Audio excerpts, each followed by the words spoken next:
আগামী আগস্ট থেকেই চালু হচ্ছে প্রবাসী কার্ড। প্রথম পর্যায়ে 50,000 নারী কর্মীকে এ কার্ড দেয়া হবে। বিমানবন্দরে বিশেষ ইমিগ্রেশন, আন্তর্জাতিক বিমানবন্দর লাউঞ্জ ব্যবহারের সুযোগ, সরকারি হাসপাতালে বিশেষ সেবা সহ প্রায় 10 ধরনের সুবিধা পাবেন কার্ডধারী প্রবাসীরা।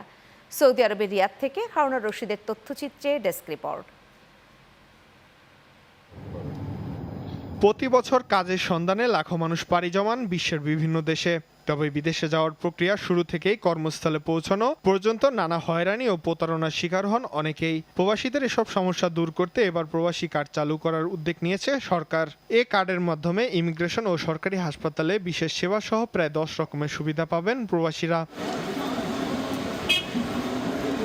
সরকারি হাসপাতালে প্রবাসী সেবা বুথ ও বেসরকারিতে ডিসকাউন্ট সুবিধা, কার্ডধারীর মৃত্যুতে বিনা খরচে মরদেহ পরিবহন, প্রবাস ফেরতদের পুনর্বাসনের সুযোগ ও বীমা সুবিধা সহ বৈদেশিক বিনিয়োগে অগ্রাধিকার দেওয়ার সুবিধাও থাকবে এই কার্ডে।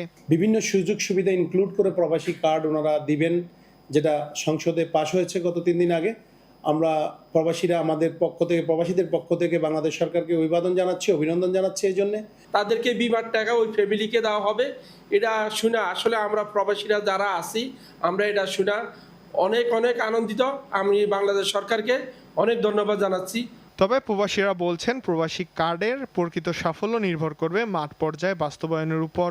প্রবাসীরা যাতে সহজে রেমিটেন্স পাঠানোর পাশাপাশি সরকারি সেবা দ্রুত পায় তা নিশ্চিত করতে হবে। প্রবাসে যদি কোনো প্রবাসী মৃত্যুবরণ করতেন, দেশে লাশ পাঠাতে অনেক অর্থের প্রয়োজন হতো। তো বাংলাদেশ সরকার এইটুকুই অন্তত প্রবাসীদের জন্য রেখেছেন। এই জন্য বাংলাদেশ সরকারকে আবারও আন্তরিকভাবে ধন্যবাদ জানাচ্ছি। ডিসেম্বর 2026-এর মধ্যে 50,000 এবং আগামী বছরের জুন মাসের মধ্যে 2 লাখ প্রবাসী কার্ড বিতরণের লক্ষ্যমাত্রা নির্ধারণ করেছে সরকার। Channel 9 news desk.